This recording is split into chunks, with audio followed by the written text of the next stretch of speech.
So WWE Hell in a Cell was last night, and believe it or not, I actually checked it out. And for the most part, But I did enjoy the hell. See what I did there? I did enjoy the hell out of one match in particular, and I'll talk about that more later on. AEW Dynamite this week saw 4 men make it onto the semifinal round of the title eliminator tournament, with one of the winners being subbed out due to injury. Who made it on exactly? Who got injured? What are my thoughts on Ben Carter signing with WWE? Impact bringing back the Knockouts Tag Team Championships? And my predictions, finally, on New Japan Pro Wrestling's upcoming Power Struggle match card. Oh, and don't think I forgot about the Le Dinner Debonair segment from AEW this week. I got a lot to say about that one. All of that and more here, discussed on the 18th edition of the Chill Spill podcast. Yes, it's silent, by the way.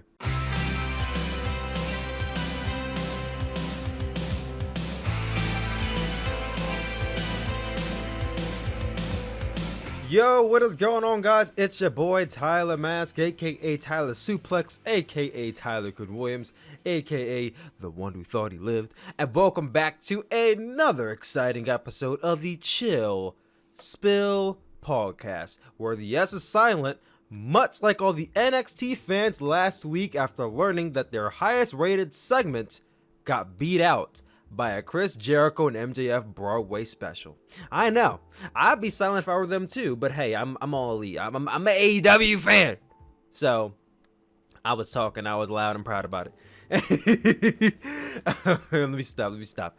Anyway, guys, this is the Chill Pill podcast. Thank you all for tuning in. You guys are all awesome. I appreciate you all. And yes, we are here for the second week in a row. Round of applause, everyone. Round of applause for Tyler for making this 2 weeks in a row. It's a new record, and it's not a new record. It can't be a new record. I'm pretty sure I've done this for 2 weeks straight. The record's gonna be 3 weeks straight. Now, if I could manage to do this next Wednesday, then we'll be on to a world record. So, we'll see what happens with that. We're about to hop into some wrestling news, but before I got into that, let me shout out my Patreon backers, Aaron Caravan, Mason Goldberg, Heather Rice, and Liam version 1. You guys are all awesome, and thank you all very much. Also, before we get into that, my YouTube channel, Tyler Coon Williams. As you guys know, that's my primary channel. Been working on that channel for a long time. I've been over there for going on 9 years next year. And this Wednesday is supposed to be the release of the copyright strike. If you guys don't remember, I got a copyright strike back on July 31st of this year, and that would put me back to 3 strikes. That strike is supposed to be expiring on October 29th, and that is this coming Wednesday. We are 2 days away. I'm recording this on Monday, so by the time you listen to this on YouTube, it should be coming out today. If it did come up today, then this should be on the Tyler Coon Williams channel, and if it isn't, then it's probably not. I only say that it may not because since I'm at 3 strikes and one of the strikes is being resolved right now, it says this thing where it says that until the strike is resolved, none of your strikes will expire. So I'm not confident that that strike is going to expire. I think that what's going to happen is that the 29th will come and then it'll just kind of sit there until TBSIE reads my fucking email. Because I talked to Team YouTube already about this whole situation, and apparently from what I'm hearing, the process of 10 to 14 business days between them responding back to me can't start until they respond or see some type of email that I sent them, or I don't know. Basically, there's something that they should have seen on their end that would start the timer, and they haven't seen it yet. But it's been a month. How have you not seen it yet? Like, I'm almost certain that they're ignoring it and they're just letting time run out. I mean, there is no time to run out until they look at it. Like, literally, I don't even know how long this is going to last. So, fingers crossed that Wednesday comes and they have mercy and the strike is lifted. But if it doesn't, then I guess my channel is still in pending deletion for the end of eternity. I don't even know what to say at that point. But all that sad news out the way, I figured I'd give you guys another channel update since you guys are all here and you're all backers of the channel. Maybe not the Patreon, which you can go to the Patreon, patreon.com/TylerMask, and go sub to me there. We have a $1 tier, a $5 tier, and a $10 tier. The simple $1 tier will get you access to my New Japan Pro Wrestling content. I know. I know, and a $5 tier gets you early access to episodes like this. Episodes like this, Chill Pill Podcast, will go up on the Patreon Monday evening, Tuesday afternoon. It goes out 1 to 2 days earlier than it would go out on any other feed, whether it be YouTube or Podbean or Spotify, whatever it may be. So make sure you look into that as well. I feel like I low-key left someone out of my Patreon shout-outs. Let me go over here, just make sure I did it. Let me see. Mason Goldberg, Heather Rice, Aaron Caravan, NJPW Fan 10. There we go. There we go. I forgot. I almost forgot about you. Don't worry. I didn't forget about you. I knew I forgot a name in there, but I got you, man. I got you. And Liam version 1. So big shout out to those guys.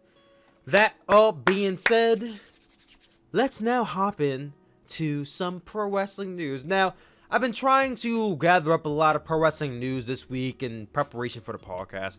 I did get some. I didn't get a lot, honestly, because don't get me wrong, while a lot of news is worth covering, I do feel like some is not. Like, at least in my opinion, I don't think there's some things that really need to be discussed on a podcast, whether it be tacky or, not solidified, not confirmed. If I don't think it should be talked about on air, I'm not going to talk about it. Like, I might talk about it on my Twitch stream, but I won't give attention to things that I feel like probably is none of my business or not something I want to discuss. So, one thing I do want to talk about real quick here is WWE being under investigation.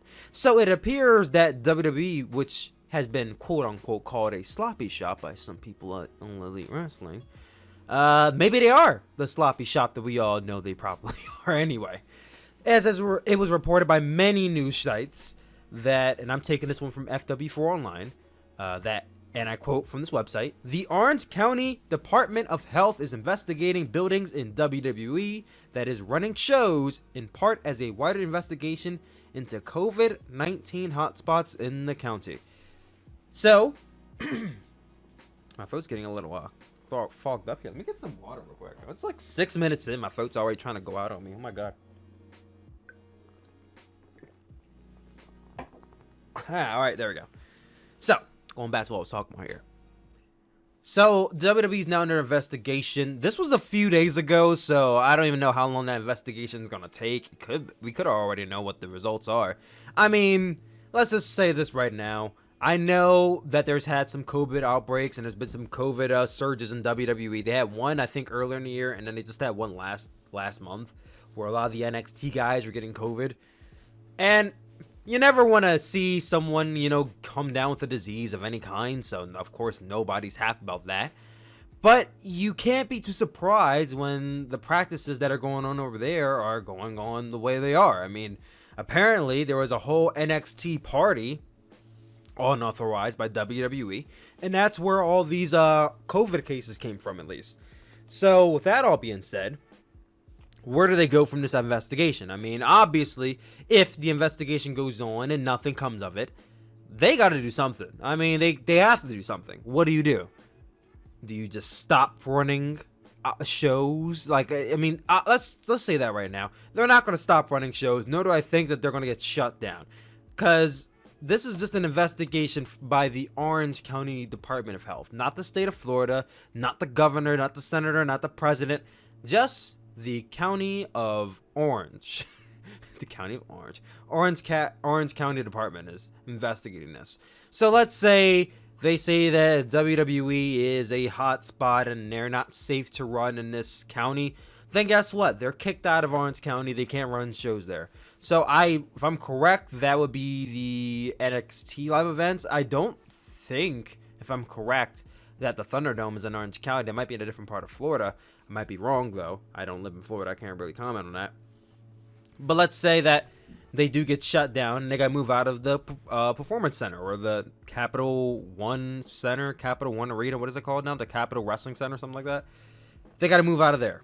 All right. They can easily just move NXT into the Thunderdome. Like, this is not a big hit for them. I mean, obviously, it's a hit if they can't run shows at the PC. I mean, I think it's a shot more to their ego than anything.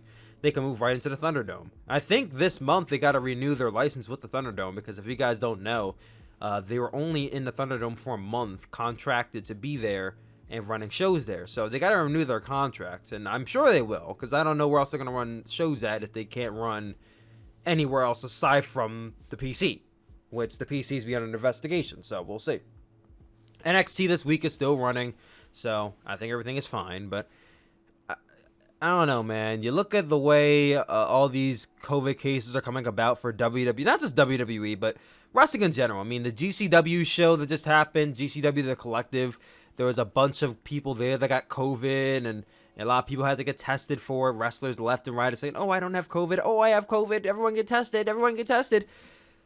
It just makes you really wonder, is this a safe time for professional wrestling to be happening? And, of course, if not when, then when? If not now, then when? I mean, it was going to have to come back at some point. So I think it's just a matter of people have to take precautions. You know, everyone's doing what they have to do to stay alive. I mean, I go to and from work every day, and I haven't had COVID yet. So, and I don't wish to or hope to have COVID, but I've been one of the lucky ones who've avoided it. And I work at a pretty public job. I'm always in front of people. So in WWE, you're in close contact with people all the time, every day. If someone gets COVID, good chance that a lot of people are going to get COVID there. It happens, and that's every job, so I feel like I can't hold it to the like a higher standard than myself, and my job. I can't hold them to a higher standard than myself. So it's like, at some degree, you have to be like, I understand they're having outbreaks and stuff, but what are you going to do? As outside of stop all commission, which, like I said, is not going to happen because they have TV deals, what are they to do? I mean, they can wear masks, which I'm pretty sure they already are doing. 6 feet apart. You can't be 6 feet apart in the ring. You have to talk to people backstage. You have to be in front of the cameras. You have to, there's no way you can social distance in a wrestling ring. You just can't. So, I really don't know how else they'll go about it. Like, people call WWE the sloppy shop. And yes, they do have practices that are bad, and I do agree that to an extent they probably are a sloppy shop. But how much of this can we really hold to their neck? Because COVID is just a thing going around. It's running rampant. Especially here in America. It's crazy. It's not going away because Americans don't know how to act. They don't know how to stay home. I'll say this much. Coming out of this story and what's going on, I can just say that I don't think we're going to see crowds in WWE for a very long time. I know we already are seeing them in the Performance Center. And I'm pretty sure after this, there probably won't be any more fans in a Performance Center. And by fans, I mean like family friends. That's what they were in. That's what were in the NXT shows lately. Won't see any of those. We haven't seen any fans on Raw, SmackDown, and pay-per-views since what? February, March? It was definitely March because I think I was at Elimination Chamber in March, so it was definitely March. So yeah, I think it's gonna be a while before we see fans back in the arena, and hopefully, these outbursts and surges will stop. Because as funny as it is to think that, oh, WWE looks bad, these people are actually getting COVID there, which is not a good thing. So hopefully things slow up a bit later. But speaking on WWE and talent that they have, one guy did actually sign with WWE, and that guy was Ben Carter. So on Miro's Twitch stream about a week or so back, a fan asked him a question regarding Ben Carter, and Miro replied saying something along the lines of, oh, we lost into the dark side, and oh, what a shame. And I don't know. I like Miro's like gesture on the stream was just kind of like very, I feel like it was passive aggressive, almost like he felt like almost like he didn't really care that Carter signed with them. He's like, well, he didn't sign with AEW, so whatever. So he had that kind of vibe to him. I didn't really like it. But outside of that, Ben Carter, very young guy, 22 years old. He did work 2 or 3 AEW shows. I think he worked one show against Ricky Starks earlier in September. Then he worked the Dark show again with Lee Johnson, which I heard was really good. I never saw it. I saw the highlights package, didn't see the match. It looked really fun. And then, of course, he had that show on the late night Dynamite, this Dynamite that happened at like 12:30 in the morning against what was it, Scorpio Sky, and it wasn't a main event. It was like the co-main event or something. But he's had 3 matches on Dynamite. After that, he then had a match in Impact Wrestling against Chris Sabin. I didn't catch that match either. I'm pretty sure it was good. And now it appears that he's been signed by WWE. I mean, literally, like, I think a few hours after Miro's clip went out about him saying that, oh man, Ben Carter's with WWE now. Ben Carter put a clip up on his Twitter, and it was basically like a older clip of, I think, his college days. I don't know what college that was he was at. But basically, he was on like the football team or something, and he was being interviewed, and he was talking about how, oh, this sport's fun, I love doing it, but what I really want to do is become a professional wrestler, and this and that. And, you see the passion there, and he doesn't really say much about going to, because AEW didn't exist then. But he didn't talk much about, like, oh, I want to do this, I want to do that. He's like, oh, I want to go to WWE. Like, WWE is my dream. And you hear that, and you're like, well, it probably makes sense for him to sign with WWE. And Dave Meltzer confirmed it. He did secure the bag. Good on my man. Good on my man.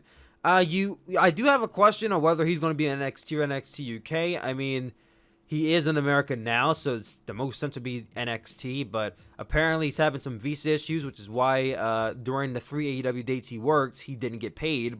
Yes, he did not get paid for any of the dates he worked in AEW due to a visa issue. So I don't know exactly if that means he's going to go back to the UK, because I believe he's from Jersey. Not New Jersey, but Jersey in the UK. Was that Jersey, Wales or something? I don't know where Jersey is. But he's going to go back to the UK and maybe do NXT UK, so that way he can get paid there. I'm not too sure what's going to happen with him, but, good luck to him. Good luck to him. I see a lot of people who were online at the time kind of upset, like, oh my God, how could he sign with WWE? They're going to ruin his character and da-da-da. Like, yeah, let's all be honest. I mean, unless Ben Carter's like 6 foot, and he's not 6 feet, because I met him in real life back during the GCW show in May. I met him. He was not 6 feet. He is taller than me. I think he may have been. You know what? He may have actually been like either slightly under 6 feet or just at 6 feet. Let me see if he has a bio online. Ben Carter, because he was definitely. I'm like 5'8.5". I like the same 5'9". I'm like 5'8.5". So. He definitely had some mentions on me. I'm gonna say Ben Carter's probably like 5'10", 5'11", maybe 6 feet.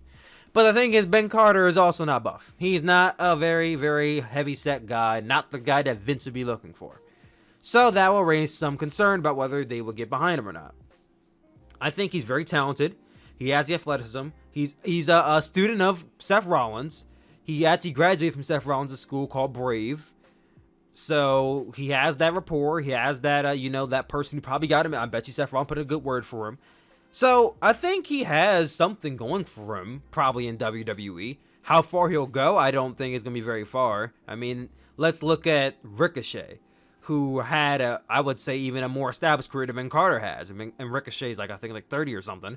But Ricochet, he was in Lucha Underground as Prince Jaguar. He was in New Japan. He was the junior heavyweight champion. He killed it on the independent scene for years. I mean, all the classics with Ospreay and then PWG and ROH.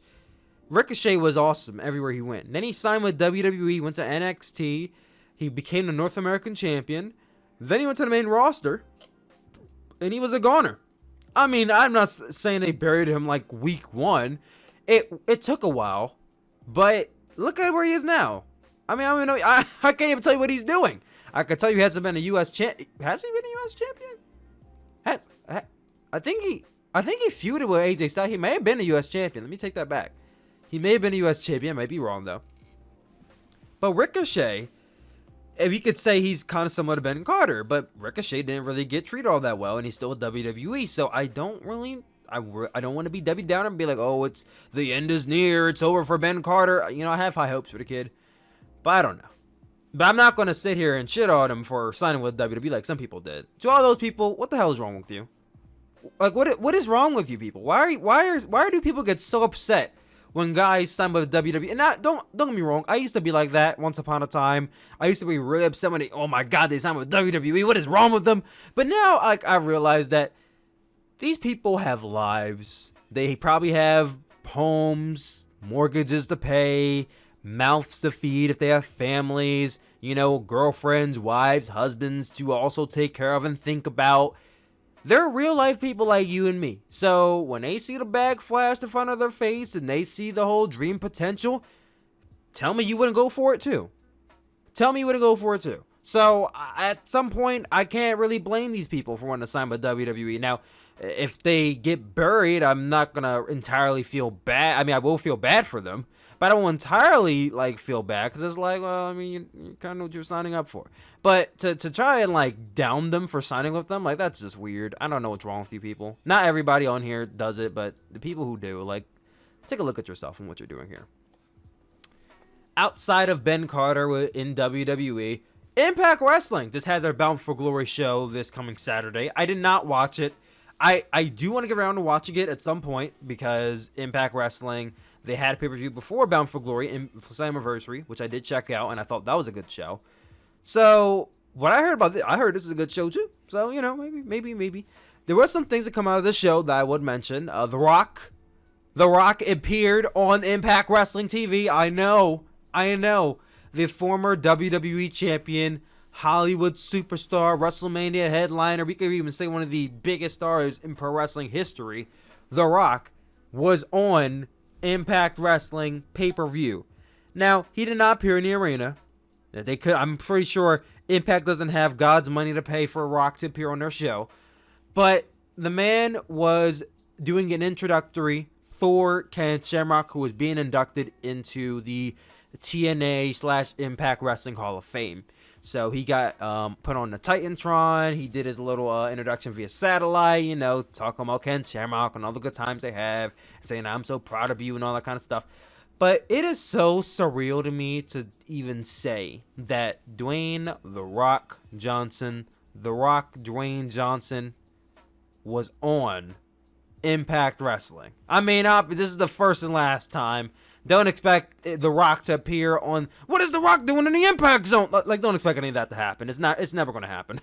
It's a one-off, but I really badly want to know what Vince's reaction was to this. On the same show, I believe, it was announced, and I saw this on Twitter, not on the actual show, that we'll be getting reintroduced, the revived Impact Knockouts Tag Team Championships.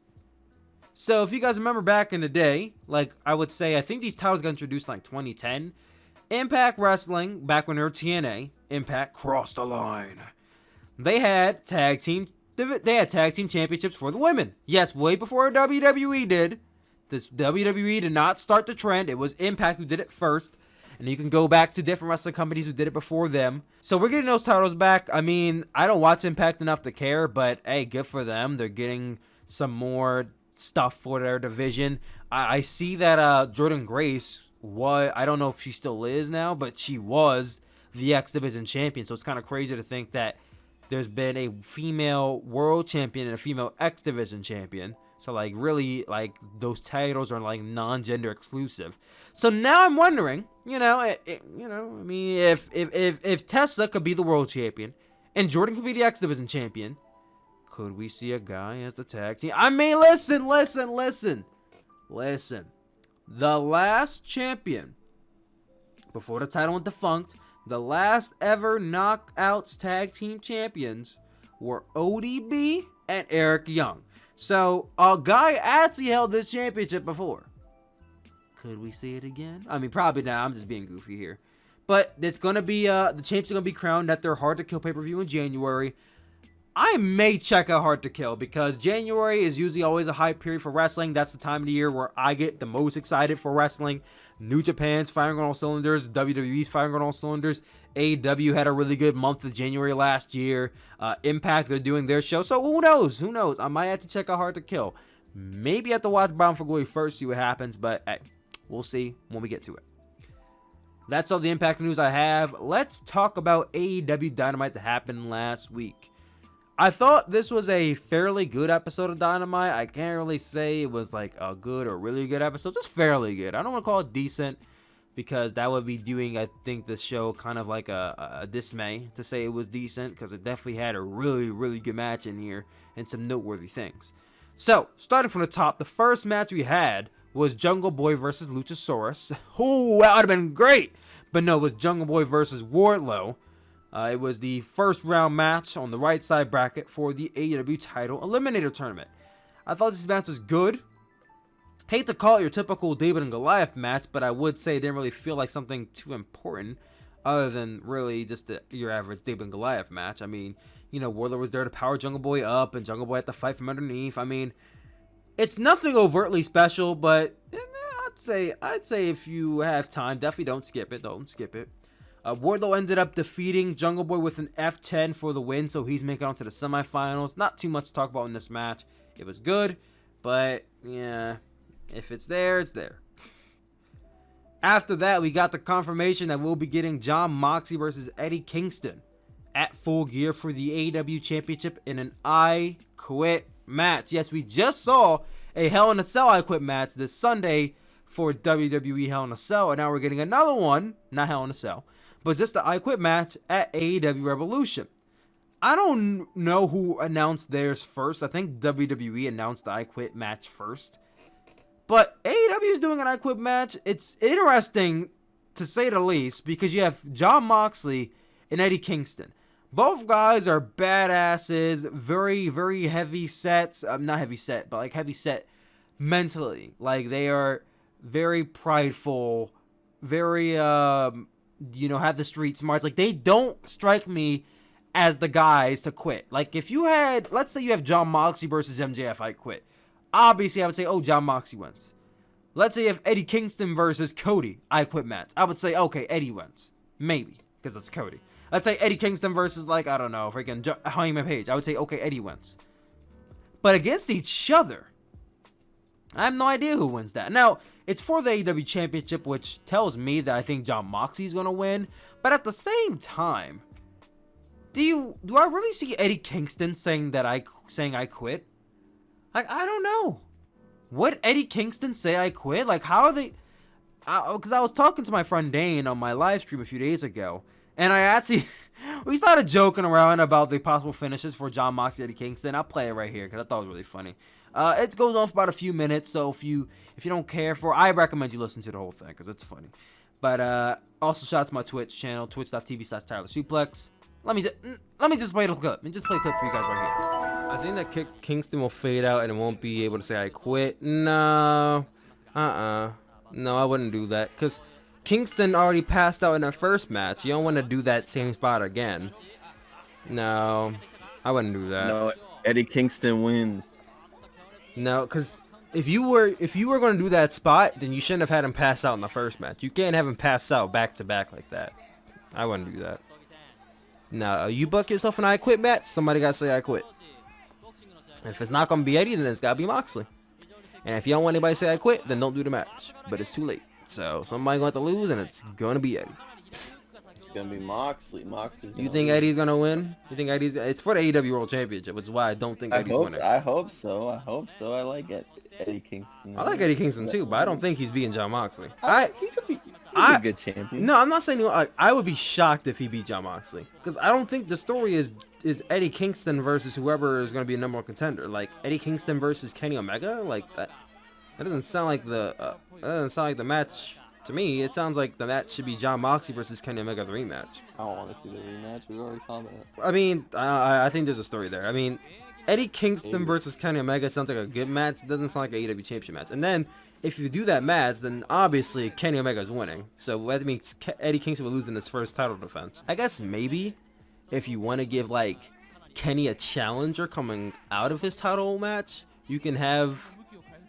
Maybe you can have, like, Eddie beat Moxley, and then Kenny beat Eddie in his first defense.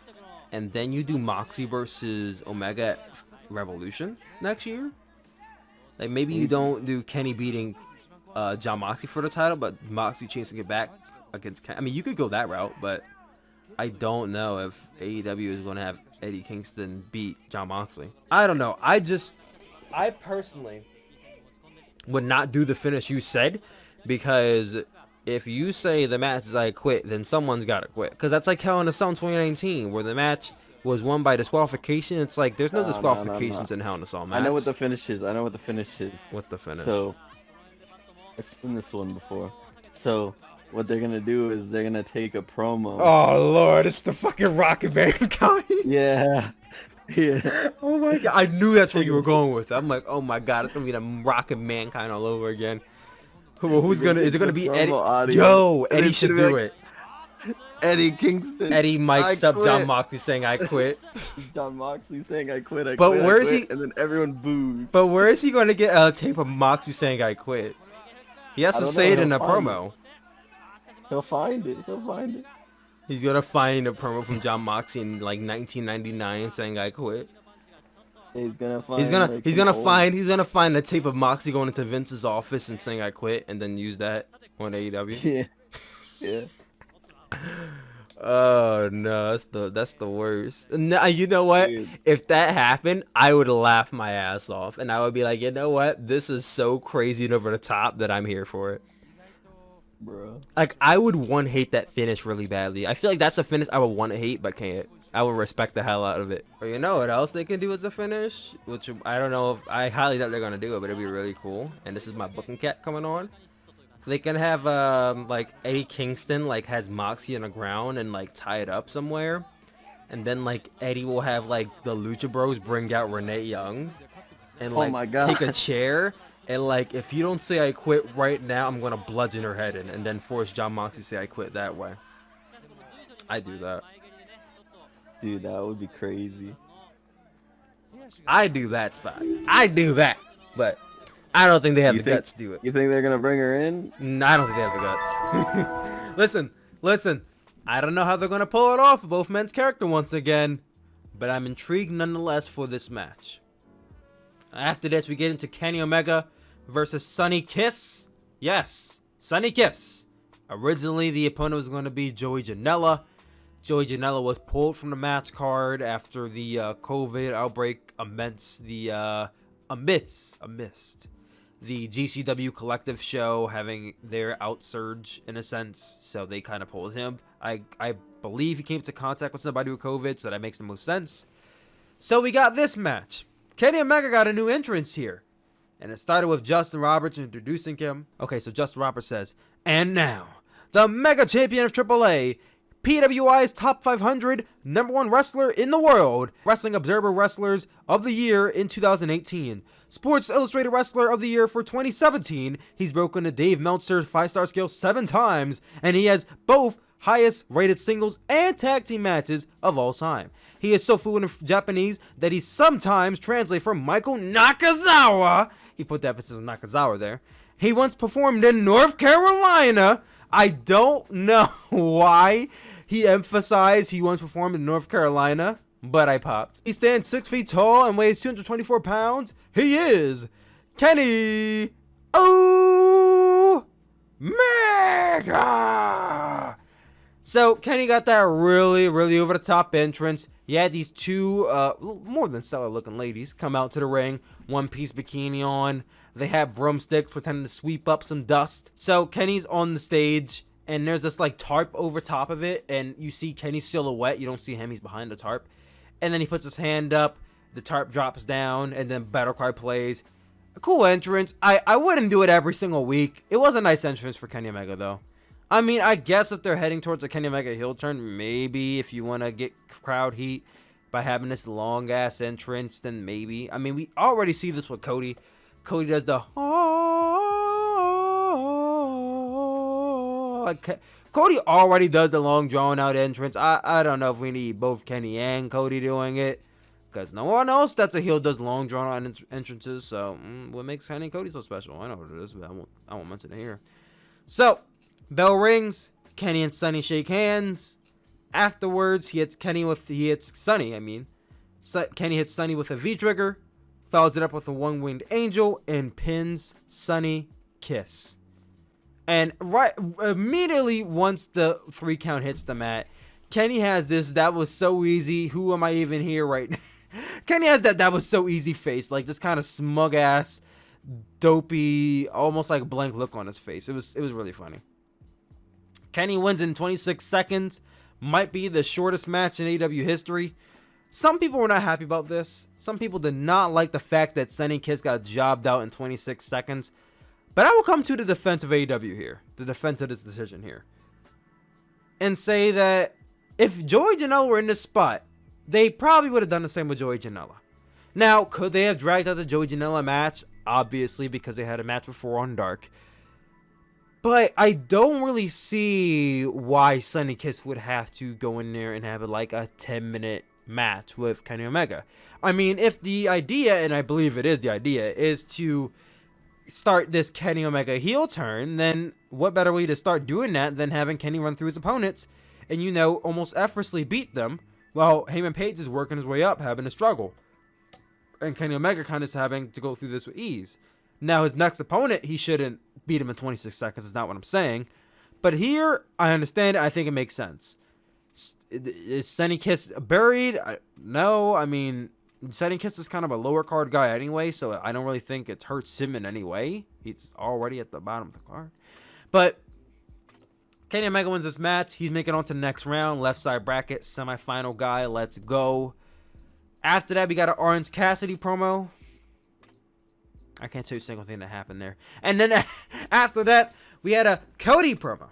So Cody and Arn Anderson, they showed up in a limousine interview by Dasha Fuentes. This was so unnecessary. Let me just say that much. Literally, I don't know why this was here outside of Cody trying to make himself look good.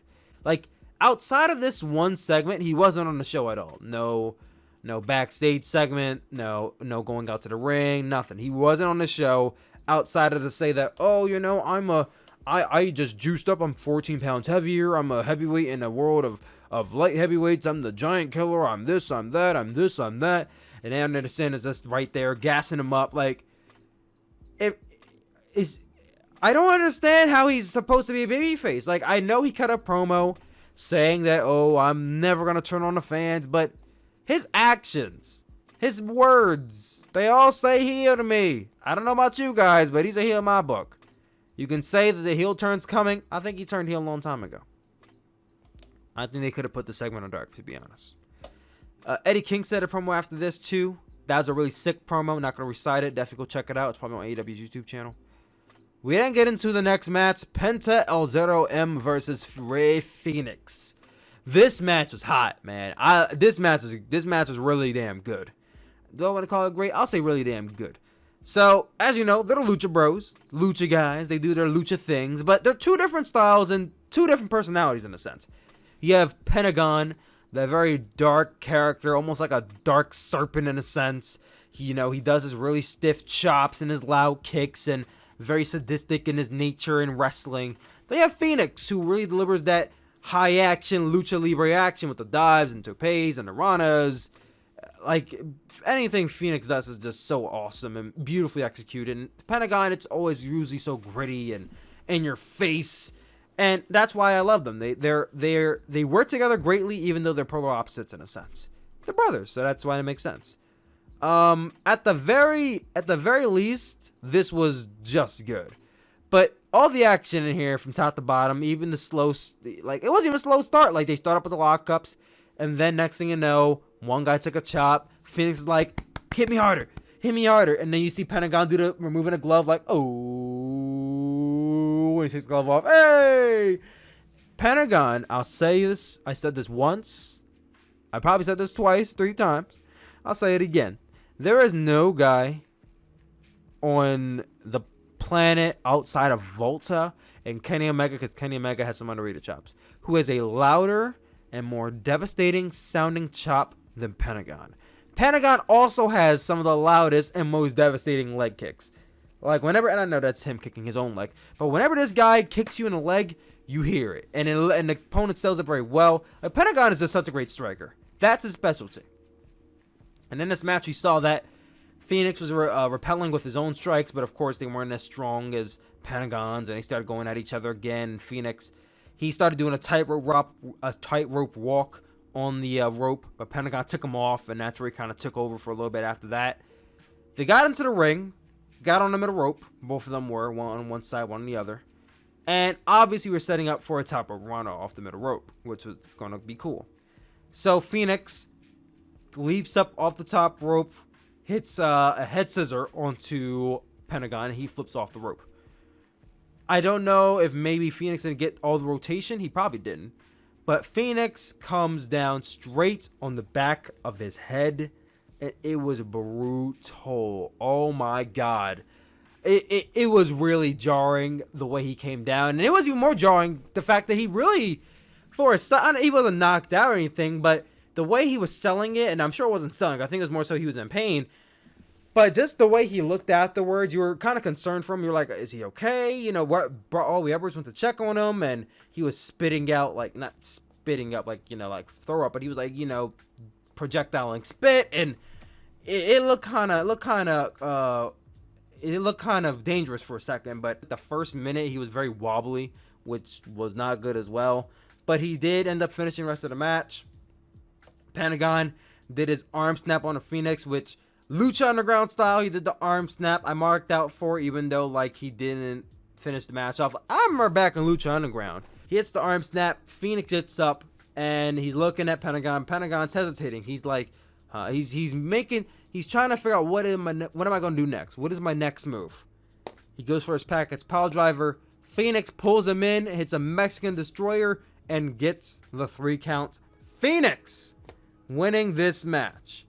Like I said, I thought it was pretty good, lived up to the hype, and a little more to be desired. I think they could have done some more. I think maybe if Phoenix didn't get hurt the way he did, they probably would have done more. But from what we saw, I genuinely enjoyed it. I would say if you have time, put this match on your watch list. Not high, but put it on your watch list. After that, we had a John Silver, Alex Reynolds, and Colt Cabana segment. John Silver is really funny, and I think that he's really shining bright on these AEW segments. I know on Being the Elite, John Silver is a lot of the focus for the Dark Order. But I think John Silver could definitely be something one day if they ever want to do something with him. I know he's like 5'4", but if they want to do something with John Silver, I wouldn't be against it. Alex Reynolds is cool too. I think as a tag team, outside of the Dark Order, they could be a really good like tag team champions one day. We then get into the next match, Colt Cabana versus Hangman Pagey. I said Pagey like New Japan days. I thought this match was decent at best. I think it would have been better if Colt Cabana wasn't here. I mean, I'll just be honest. I don't really care for Colt Cabana Dark Order. Like, Dark Order, they're fine right now, in my opinion. I think more often than not, they're very hit or miss. But Colt Cabana in the Dark Order, I do not care about. Like, he doesn't fit in with them. I don't understand why they put him in the Dark Order to begin with, because it's not like the feud with him and Brody's going anywhere right now. I don't even know what Brody is. I think they're really selling Brody's injury right now, and that's why he's out. But Colt Cabana, as a wrestler, I think he's fine. Like, he probably was better when he was younger, but I don't really see anything special in him. Hangman Page is awesome, but I just didn't care about this match. Like, I was on my phone, I was looking up and down on my second viewing, I was looking up and down on my phone. And when the end came, Hangman went for his buckshot lariat and he missed. Colt Cabana put him on the ground, tried for a Superman pin, which I had PTSD flashbacks at the time he actually pinned like a really top guy in New Japan with it. And I'm like, if Colt Cabana pins Hangman Page, I'm out. Like, I'm just turning the show off. Like, I won't even know what to say. I don't even know what to do. But Hangman kicks out. He gets out of it, goes for a buckshot again. And I like this spot because, like, he goes for the buckshot, preps for it, and Colt Cabana prematurely ducks and doesn't realize that Hangman Page didn't actually go for it yet. And then Hangman Page goes for it and hits him with a buckshot lariat and gets the pin. So Hangman Page is making it on to the next round. He'll be facing Wardlow. That should be good. We got some build up to Sammy Guevara versus Matt Hardy in Epic Deletion at Full Gear. It better be the last match they ever have with each other. I'm done with it. I would rather them not have any more matches beyond the atrocity that was their match at All Out. But it continues. After that, we then got the Le Dinner Debonair. So, it was a backstage segment. They were at a steakhouse, it seemed like. MJF and Chris Jericho were. They sat down. MJF orders a well-done steak, which I almost threw up at. Like, who eats their steak well done? That's disgusting. Chris Jericho went up some, says, I'll have my steak medium well. And MJF's like, I'll have it medium. And Chris Jericho's like, I'll have it medium rare. And MJF's like, well, I'm going to have it rare. And Chris Jericho finally goes all the way down and says, I'll have my steak blue. And I'm like, well, I guess Chris Jericho's going to have salmonella then, or whatever sickness that the cow has before he was cooked, because I don't really know how you eat a blue steak, but all right. All right. So they start talking for a little bit, taking a little friendly but verbal jabs nonetheless at each other. They then joke about Orange Cassidy. Both men laugh. Then MJF says, just picture it. Us. Together. Next thing I know, MJF is doing this weird pose, and you hear the background music. Ba-da-bum, ba-da-bum, and then, next thing you know, Jericho and MJF are dancing, singing. They got the tap dance shoes on. MJF has the voice of an angel. And I don't know why people were shocked. Yeah, actually, I do know why people were shocked by this. Apparently, a lot of people didn't know this, but Jericho was a choir boy. Not Jericho. MJF was a choir boy back in the day. I don't remember where I even heard that. But I knew prior to this segment that MJF was a good singer because he was a choir boy. Like, I think he sung in a choir back when he was in, like, grade school. So, I knew he had a good voice, but I didn't know it was that good. Like he could sing. I think he sounded better than Jericho, who actually is a singer. He don't really be hitting vocals high points, but, you know, he has his own band and shit. I thought he sounded better than Jericho at some points. Anyway, they did their little song and dance for about 5 minutes. They even went out, saw some very, very attractive senoritas out there doing their little dance and everything. I was watching it back my second time. I think that, I didn't hate it. There were some people who hated this segment. This has no business in wrestling. What is this garbage? What is that? Like, I don't think it was terrible at all. I mean, it was a musical number. How often do you see musical numbers in wrestling? You don't, because it's not wrestling. But I think, and many people said this already, and I'll say it with them, if it were anybody else in this segment, it would not have worked. But MJF and Chris Jericho made the most out of this segment, and for that matter, I think it worked. But I wouldn't do it again personally. Like, I think one off, fine. You know, segment should be done one time and that's it. This should be one of them.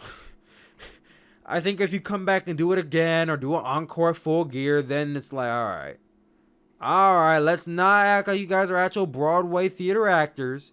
It was a nice segment, but, you know, let's move on. I didn't have an issue with it, as a lot of people did at first. I thought it was fine. That's all I'm going to say about that. We're going to move on to the next match. Britt Baker versus Kylan King. Oddly enough, in this match, that Kylan King girl, she had some nice mat technical moves that made me, like, almost think she was outshining Britt for a hot second. And, you know, Britt's fine in the ring. She's definitely got better since her first match in AEW Dynamite. But that Kylan King girl, she has something. And she's not going to be anything special. I don't think they're going to put her on Dynamite now. She's going to start getting a push or anything. But, you know, back to dark she goes. She did lose this match. Britt Baker hit a curb stomp, locked in her patented lockjaw submission, and got the victory by that way. But Kylan King, you know, she's all right. Britt Baker, I'd like to believe she's next in line to face Hikaru Shida at Full Gear. Because they haven't announced Hikaru Shida's match yet. So I don't really know who it's going to be. I would assume it's Britt Baker. Now, before this, on Dynamite, I think 2 weeks ago, they had Nyla Rose in the crowd looking on at Hikaru Shida. So you thought that maybe they were leading us on to Hikaru Shida and Nyla Rose at Full Gear. But we kind of already saw that this year at Double or Nothing. I really don't think we need to see it again at Full Gear. I would rather see Britt Baker and Hikaru Shida. Now, I don't think you necessarily need to have Britt Baker win. I think if you do that match, she probably will win. Because they've been building her up like this entire year. Since like January when she first started turning heel, she's been prominently featured on Dynamite. I think they are definitely putting a title on her at some point. If not by year's end, by the beginning of next year, probably Revolution, she will be the AEW Women's Champion. So get ready. Because Britt Baker's championship reign is coming. And it's coming very soon. After that, they got next week's card preview for us. So we will be getting Wardlow. I said Wardlow. What is this? Is he German? Wardlow versus Hangman Page in the semifinal round of the AEW Title Eliminator Tournament. You'll also be getting Kenny Omega versus Phoenix. Well, was going to be Phoenix. It did end up turning out that Phoenix was injured during his match. And AEW's not taking a chance. They pulled him from the match. Had a backstage segment. It wasn't on Dynamite. It was on Twitter. With Phoenix and Pentagon. And Eddie Kingston's like, hey, listen, you got to give your match to your brother. You know, you're not hurt and whatnot. And Phoenix is like, come on, I could do this. And Eddie's getting all pissed and whatnot. And they got all happy because they're like, we can face each other. Or something like that. But Pentagon is replacing Phoenix. So we'll be Kenny Omega versus Pentagon L0M in the semifinals of the Title Eliminator Tournament. I still think it's going to be Kenny Omega winning. Pentagon being here doesn't change it, but Kenny wins. Heyman Page also beats Wardlow. and we'll get Kenny versus Hangman Page at Full Gear. Also, we have Tay Conchi versus Abaddon.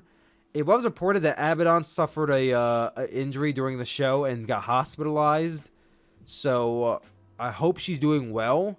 I won't be surprised if this match is cut from the show, because if she got injured and you want to keep the mystique alive, I don't know why you would include this on the show. So maybe they'll have to put another match in here to even it out. This was a pre-taped episode of Dynamite, so I don't know exactly what they had to replace it. Maybe a match from Dark replaces it. Who knows?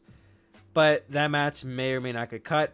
We also have Cody versus Orange Cassidy for the TNT Championship in a lumberjack match. I think that Cody retains, which is sad news for Orange Cassidy, who would have lost 3 title matches at that point. But this is what happens when you keep booking a guy to lose. So, And then the Inner Circle Town Hall meeting. Jake Hager, Santana, Ortiz, gotta roll your tongue there, Ortiz, Sammy Guevara, they will all be a part of the Town Hall meeting with Chris Jericho to decide on if MJF will join the Inner Circle. I think ultimately Chris Jericho will make the final decision for him to join the Inner Circle, and then maybe MJF gets in their ear and they all turn on Chris Jericho. And that might set up MJF and Chris Jericho Full Gear, because as of right now, they don't have a match at Full Gear. Neither men do. I think they are facing off Full Gear at some point. And it will be probably announced next week. I don't know if maybe this week they do the turn or next week do the turn. But this match has to happen in Full Gear. If you're starting it now and you do it on Dynamite, that's kind of a missed opportunity. But hey, we'll see what they do. Inevitably. Main event of the evening. Butcher and the Blade versus Private Party versus John Silver and Alex Reynolds of the Dark Order versus the Young Bucks in a number one contenders fatal 4-way tag team match. I thought this was a pretty decent tag team match. I always hated the concept of fatal 4-way tag team matches where you can be on the apron and the only way you get tagged in is if your partner makes it to your corner, or for some reason one of the 6 other guys in this match makes it to your corner, you tag yourself in. I hated that concept, and I hated it here. I thought the match itself was pretty decent. Not bad. There's a lot more tornado rules than I thought in a regular tag match, but who knows. One spot and one big come away from this match was Alex Reynolds. So, I'm sure you all saw it on Twitter by now, but let me explain it to you. So, Alex Reynolds is on the ground. You have one member of Private Party, I believe it was Mark Quinn, on one side of the ring, and Isaiah Cassidy on the other. And they both come off the top rope. Isaiah Cassidy hitting a body splash and Mark Quinn hitting a leg drop. They both come down on Alex Reynolds, and this dude obviously gets knocked out. I mean, this dude is not moving. He's stationary. His hands up in the air. And referee, they go for the pin. 1, 2. It's broken up. But pin's broken up, and his hand doesn't move. And he's just stuck there, motionless. And you're like, is he selling? At first, I thought he was just selling. But watching him back, there was obviously something wrong here. I think it was the Blade who took Alex by his hand, dragged him to his corner, and tagged himself in. So thankfully, he had some sense, or maybe that was the spot. I don't know. But he gets himself in the ring. Alex Reynolds, still on the corner of the ring, is still stationary, trying to roll himself over with all of his might, but he's obviously struggling. He's obviously knocked loopy. How on earth the referee did not see this or care to... I'm not saying they should have stopped the match, because obviously there's 6 other men. Or, go to check on Alex Reynolds. I'll never know how the referee did not manage to check on Alex Reynolds this entire time. Obviously there's something wrong with him. He was pulled out of the ring by the Butcher, I believe, which, good on them for actually seeing the writing on the wall with that guy. He was not in the ring for the remainder of the match after that point. A few days later, he confirmed on Twitter that he's fine. He was in the hospital, but he is fine. So that's great. That's great. I think next time AEW should do a better job being more attentive, because that could have been very scary if it was more than just a knockout. Thankfully, it was just unconsciousness he was going through, and they didn't do anything. Not the first time something happened and no one did anything, but you gotta be careful about that. At the end of the match, Private Party went for their original finish. If you guys remember, Private Party versus the Young Bucks from last year, I think it was the October 10th episode of Dynamite. They went for a Meltzer driver and Mark Quinn pulls him off the rope, and Isaiah Cassidy rolls up Matt Jackson to get the pin. Same exact spot, except when Isaiah Cassidy tries for the pin, it's reversed by Matt Jackson into his own pin, and he gets the 3 count. The Young Bucks winning this match, and they will be challenging FTR for the AEW Tag Team Championships at Full Gear. The dream match we've all been waiting for is finally happening. I'm super psyched for it. I'm sure all of you are super psyched for it. I wish that the Young Bucks weren't little dicks this entire time, because I don't understand why we're having a heel versus heel match. I mean, they haven't been acting like babyfaces this entire time. They have not been acting like babyfaces at all for the last few weeks. So now I'm supposed to cheer for them apparently? I don't get that, but I'm excited for the match nonetheless. And overall, I thought it was like I said, a fairly good episode of Dynamite. I can't wait for this week's episode. A lot of good action coming up. Hell in a Cell 2020. I'll give my thoughts on this show very briefly. I did check it out yesterday on my stream, twitch.tv/TylerSuplex. Go check it out there. Let me take a swig of some water real quick before we hop into that portion, because my throat is parched.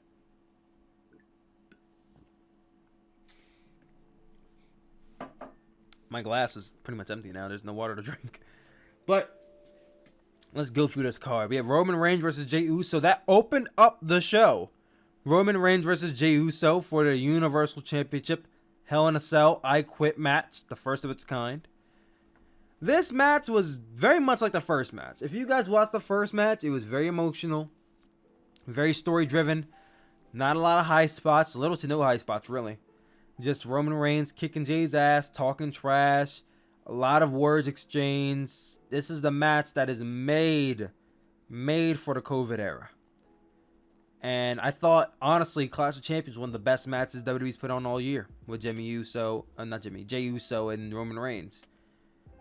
You fast forward a month later to Hell in a Cell, and I thought that, watching it back a second time, I thought the match was good. I didn't think it was as great as their first match, but it was good. I do think it was definitely dragging on at times. I think there was a lot of points in here where they could have ended the match earlier, and they kept going, and especially towards the end. Roman's beating down Jimmy, and now the cage is open, and you have backstage personnel spilling out, trying to stop Roman from beating down Jey Uso, and he gets the steel steps, and they're trying to stop him. And it's like, if they call for the bell and we get a DQ finish, I'm turning this goddamn show off. But thankfully, they did not do that. I thought we were going to get another one. They teased the hell out of it, but we didn't get it, thankfully. So Roman Reigns grabs the steel steps, and he's pretending like he's going to crush Jey Uso's chest in, which he wouldn't have, because he probably would have actually killed the guy by doing that. But Jimmy Uso comes down to the ring, and he covers up Jey Uso to protect him, and he stops in his tracks, and Jay's like, come on, and Jimmy's like, come on, Uso, what are you doing, man? What are you doing? He's like, this is Josh, man. He's talking to him in his shoot names and whatnot. I'm like, okay, this is getting real, I guess.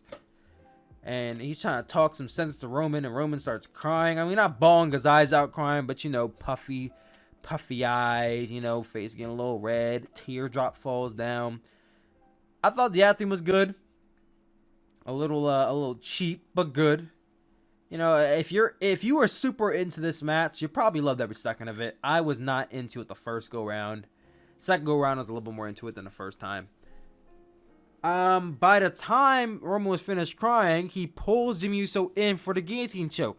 And Jimmy Uso is, well, Jay, wake up, wake up, wake up. And Jay wakes up, and he sees that Jimmy's in a guillotine choke, and he calls for the bell. He says, I quit.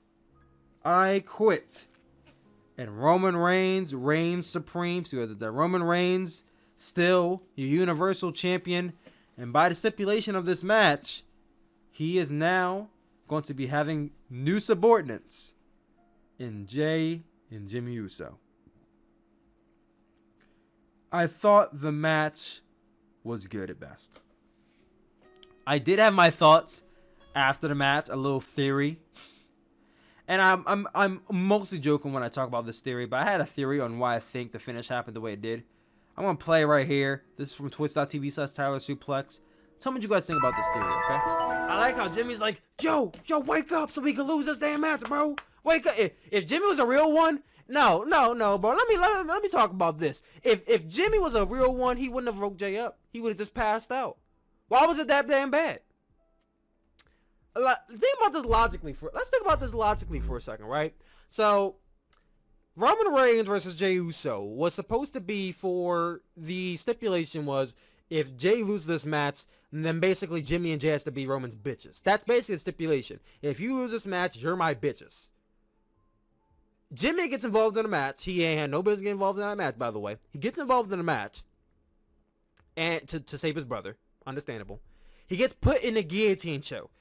Mind you, Jimmy Uso injured his leg. His leg. The guillotine choke has nothing to do with his leg. Just his neck and his head. And what happens when you're in a guillotine choke? You're losing oxygen. You get that sensation that you're about to die, and you pass out at worst. You pass out. He could have easily just passed out, and the match could have kept going. But yo, wake up, I can't breathe, man, I can't breathe, you need to say I quit. So this man basically costed them their pride and their freedom. Blame Jimmy Uso for the reason why they lost. Don't blame Jay for saying I quit. Because Jimmy knew if Jay would have woke up, he would have said I quit. So you mean to tell me that Jimmy Uso, apparently he didn't want to be Roman's bitch so badly that he woke Jay up to say I quit? I ain't trying to hear that. Jimmy Uso probably wanted to be. He probably wanted to be. He wanted to be a Roman side because that means TV time for him. You know what I think it is? You want to know what I really think it is? I think that Jimmy saw the writing on the wall. I think Jimmy saw the fact that after the feud's over, they're going right back to the tag division. Back to I was about to say insecurity. That's not the word. Back to being a bunch of nobodies in the tag division, just being tag team champions for like the 18th time. And they said, well, you know what? This probably had backstage. He's like, you know what, Oos? How do we really want to be tag teams again? Do we really be in this tag division again? If we with Roman Reigns, maybe we could still cut it in the heavyweight division. Go for the IC or something. I think maybe, just maybe, Jimmy Uso thought that it'd be a better idea to just be by Roman's side than to not be. So he woke Jay up, and then Jay cost him the match. Maybe Jimmy Uso's onto it. You know what? Somebody in the chat earlier said that one Uso is going to be with it, one's not going to be. I think Jimmy probably should be with it. Because Jimmy's the one who cost them the match.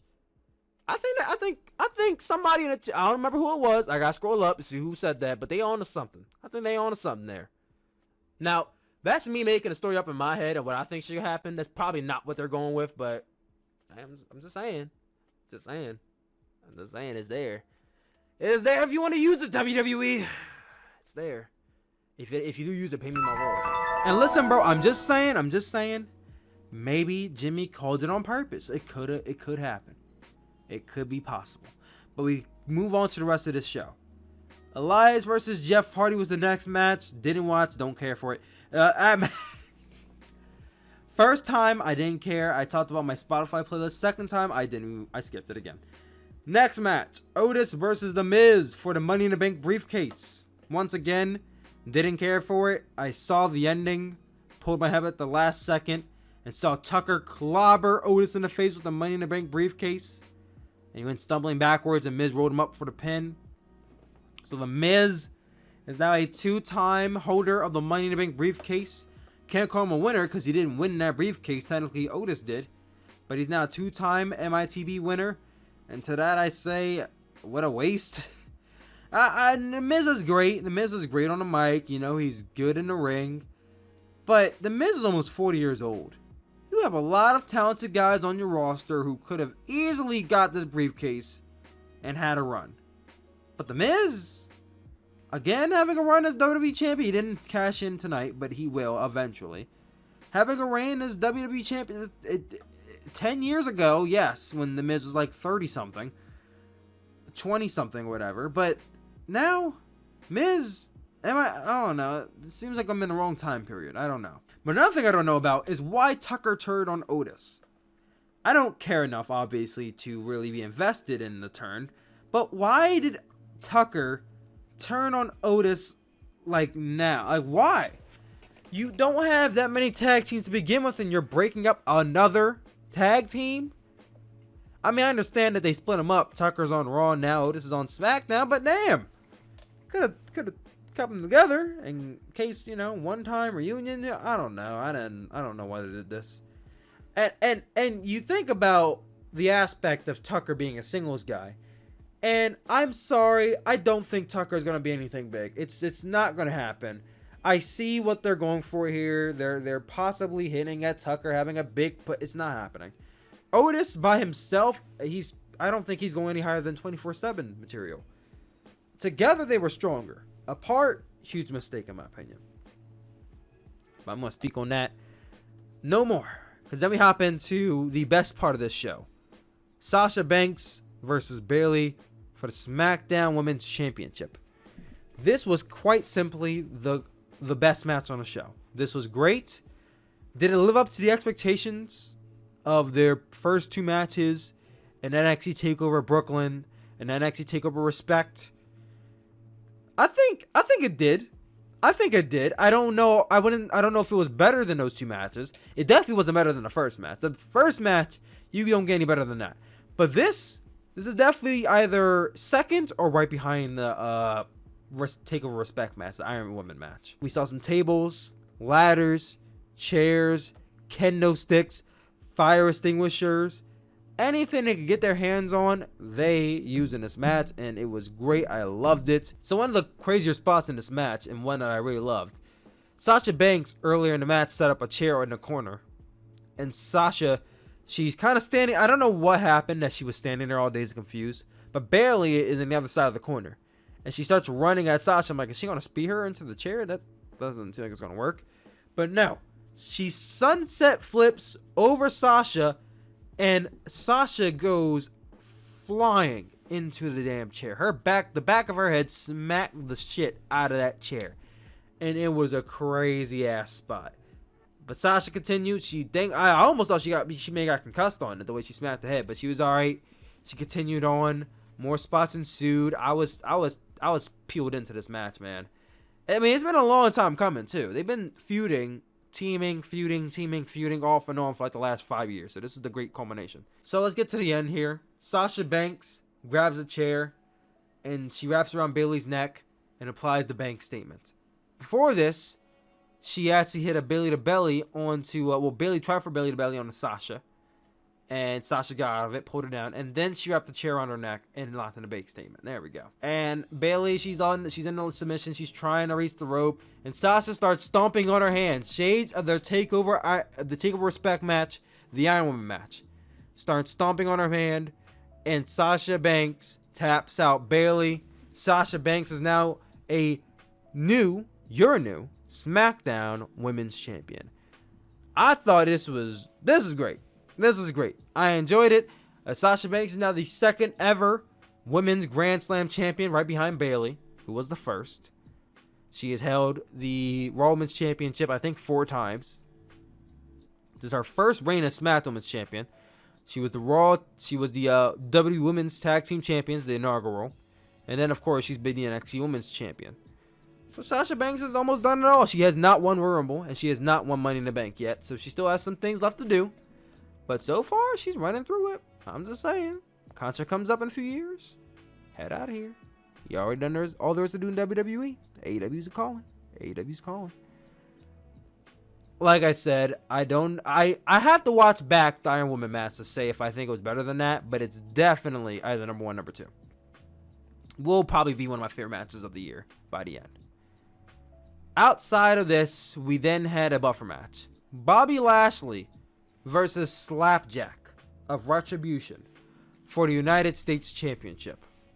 This match went 3 minutes. Slapjack got a little bit of offense in, but was mainly dominated by Bobby Lashley, who locked in the Hurt Lock and made Slapjack tap out. And oh my god. So after this, Retribution gets in the ring and they start beating down Bobby Lashley. T-Bar, Mace, whatever their names are, they start beating down Bobby Lashley. They get him up, and Bobby Lashley, by himself, I know MVP and Cedric And what's the other guy's name? Shelton Benjamin. I said, what's the other guy's name? Oh my God. Shelton Benjamin comes down to the ring, but they're not in the ring yet. Bobby Lashley literally fights off T-Bar Mace by himself after just beating Slapjack. And now it's just Mustafa Ali in the ring. And Mustafa Ali, when he's faced off against these 4 men, literally falls to the mat and like a little bitch crawls out of the ring scared. I almost left my room. I was so pissed at just how much of a coward they made Mustafa Ali look like in this segment. Not only did he look like a coward, but his entire faction looked like a bunch of losers. They literally got beat down by one person. I almost laugh at it now. Like, I can't even be angry at this anymore. Because why? I'm glad. I am so glad I didn't put any investment into this faction. Because I'd have been even more mad. I was only mad because Mustafa Ali like a whole bitch. But, like, this is just the death mode for them. Like, if they weren't already buried before this, they're buried now. This is the end. Put the nail in the coffin, Retribution. It's over. If Mustafa Ali knows what's go for him, he'll break apart from this faction. He'll apologize to the entire roster for making a big mistake and turning on everybody and causing them to wreak havoc. Hopefully they forgive him and he goes back to doing his thing on the main roster by himself. As far as Slapjack, Mace, T-Bar, drop the gimmicks, go back to being Dominic Dijakovic, go back to being Dio Men, go back to being Shane Thorne, Miriam go back to being herself, and just end this damn faction while we're still ahead. This is so... oh my God. If you're not going to book them right, don't book them at all. That's how I feel about it. Let me not speak anymore on that because it's pissing me off. Main event. Randy Orton versus Drew McIntyre for the WWE Championship Hell in a Cell. This is the 3rd Hell in a Cell match on this show. Why on earth did I see 3 Hell in a Cell matches on one show? Unnecessary. You want to know what else was unnecessary?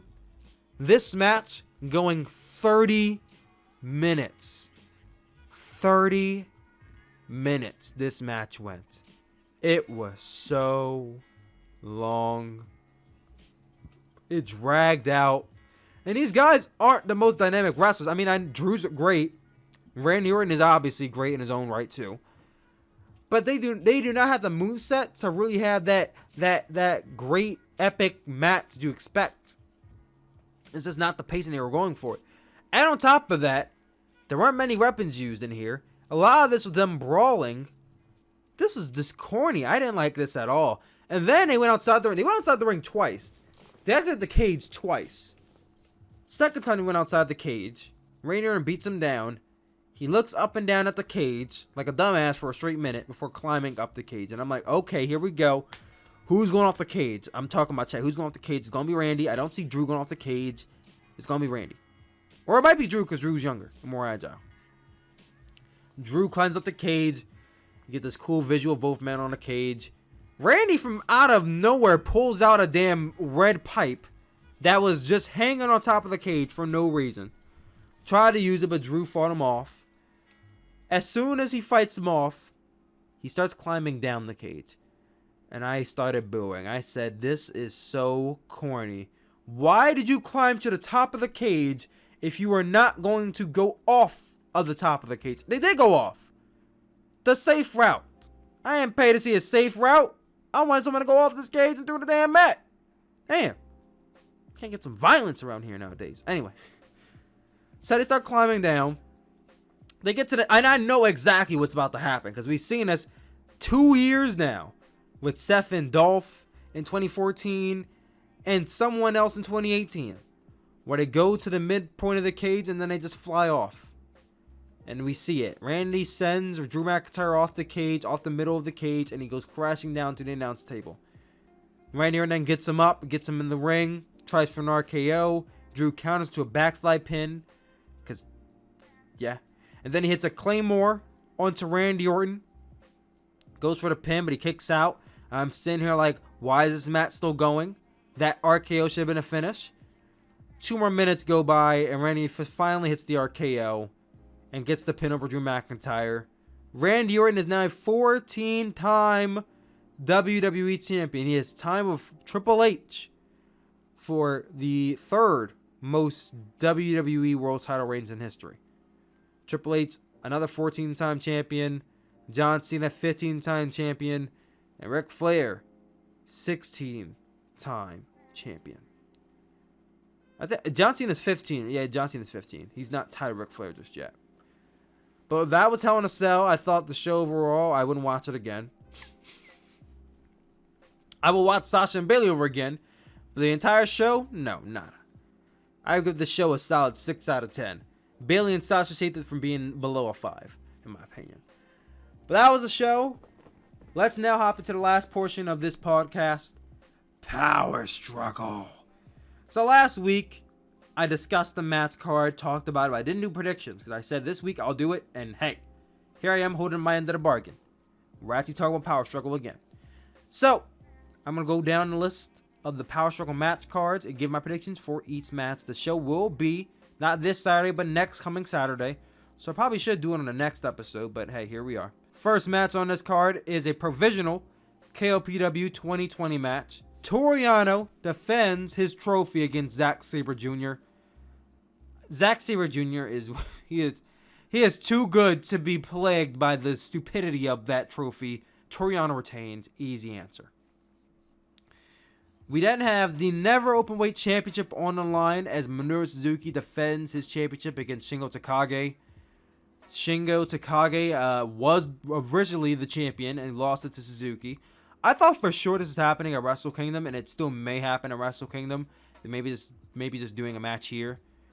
But I'm fine with it. They had a great match before. They have a great match again. I'm going to go with Suzuki to retain. I think Suzuki goes to Wrestle Kingdom as the champion. We then get into the next match. Kazuchika Okada versus the Great Okan. A lot of people are very confident that the Great Okan will win. I think otherwise. I think Okada wins. I think Okada definitely gets momentum going into Wrestle Kingdom, where he should be losing. No matter who he's facing, no matter if it's Ospreay, I don't care if it's goddamn Yano he's facing Wrestle Kingdom. Okada should not be winning a Wrestle Kingdom. He should be losing. So if you're gonna have him lose here, I guess have him beat Okan. Why not? And plus, I think he's been losing on the Power Struggle tour the entire time. The entire Road 2 show he's been losing, so he's due for a win, I guess. I guess he's due for a win. We then have a Rights to Challenge contract match. Kenta defending his IWGP US Championship opportunity at Wrestle Kingdom against Hiroshi Tanahashi. They've had their match in the past. G129, really good match. G130, good match. Here, I hope it's going to be better than the 30 match. I would like to think that Tanahashi will beat Kenta for the briefcase, but I'm not too sure about that. They've been really pushing Kenta for a while now, and they have some mileage in him. He has some mileage left in him, at least. Tanahashi does too, but I think Kenta might be their boy. I think Kenta retains here. If Tanahashi wins, I'm not mad at all. If anything, I might be more ecstatic if Tanahashi wins, because we'll get Tanahashi versus Jon Moxley, which excites me. So I want Tanahashi to win, but I'm gonna go with Kenta to retain in the briefcase here. Next up, we have the Rights to Challenge contract match, another one.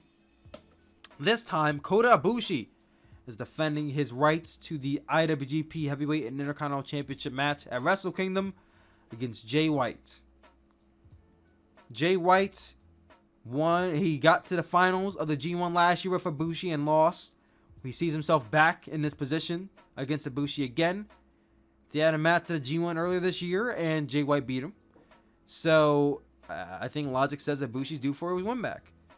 Could Jay White beat him? Absolutely. I think there's still a very realistic chance Jay White walks into Kingdom facing a champion. And if there is any point that we may see that happen, it's against Ibushi for the contract, and he beats him. But I think Ibushi won the G1 for a reason. I think to have Ibushi win the G1 and then lose the contract would be kind of dumb, because for all that, you could have just had Jay White win the G1. So I'm going to go with Kota Ibushi to win this match and retain the rights to face Naito at Wrestle Kingdom. We then get into the main event of the evening. For the IWGP Intercontinental and Heavyweight Championship, Tetsuya Naito versus Evil. For the fourth time this year. correction, for the 4th time in the last 4 months. 4 months. These guys are facing off. The first match is at Dominion, which was in July, and Evil beat Naito. Shocker of the year. Then the second time was at Summer Struggle, the rematch, and Naito won the title back. Then the third time was at G1 Climax 30, just about a few weeks ago, and Evil beat Naito. Now we're getting the rematch. Why are we getting so many Evil Naito matches? Why do they love this match so much? It's not good. It's no bueno. No bueno. I'm trying to speak Spanish here because Naito speaks Spanish. I am probably going to skip this. I'll be honest. I'm probably skipping this match. Like, I already know Naito's winning. Naito is not losing the championships to Evil again. That wouldn't make any sense whatsoever to me. To have Naito win it back and then Evil win it back again. Like, what's the point of Naito winning and losing in the first place, you know? So, I think that Evil will take an L here. And I think that it will be because of Jay White. I think Bullet Club interferes. Kenta, Jay White, the whole 9 yards, they all come out like they do for every goddamn Naito Evil match. And this time, Jay White tries to help Evil, and it costs Evil the match. Maybe somehow, some way. He accidentally, like, I don't know. I don't know how it gets to that point, but Jay White will indirectly cause Evil the match. And afterwards, Evil gets up in Jay's face. They have a shoving contest. They don't come to blows just yet. But it starts to build up for Jay White versus Evil Wrestle Kingdom for leader of Bullet Club. That's where I think this is heading, and that's where I think it should be heading. But we'll see in due time. So that is my predictions for Power Struggle. And that was Chill Pill Podcast episode 18. What did you guys think? What was your favorite show this week? What did you guys enjoy from this week's podcast? Comment down below. Let your boy know. I'm about to head up out of here. Once again, plug for my Twitch streams, twitch.tv/TylerSuplex. I'm live there 3 to 4 times a week, sometimes even 5 times a week. I am going to be more videos coming on YouTube. My YouTube channel, Tyler Mask, is my primary channel. Go check me out there right now. Patreon.com/Tyler Mask is where I'm at for doing my New Japan Pro Wrestling reviews and more content coming soon. And yeah, that's all I got to say. Love you guys. Make this 5 stars on Podbean. Share this with your friends. All that good shit. And I will talk to you all hopefully next week. Peace out, guys.